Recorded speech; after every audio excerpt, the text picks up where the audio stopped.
We'll guide you through how to set up a Gmail account. If you find this helpful, consider subscribing and liking the video. First, open your web browser and go to mail.google.com. Look for the option that says Create Account and click on it.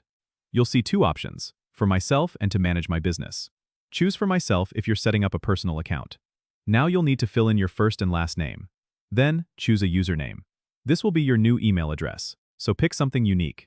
If your first choice is taken, Google will suggest alternatives. Next, create a strong password. It's a good idea to use a mix of letters, numbers, and symbols to keep your account secure. Confirm your password by typing it again in the next box.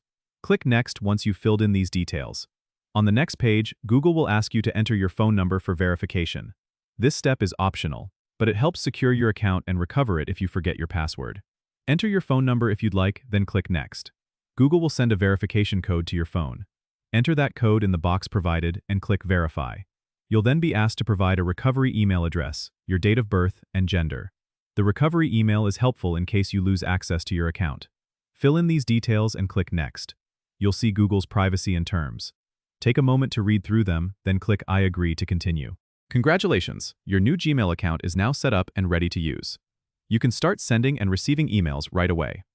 Don't forget to subscribe and comment if this helped you out.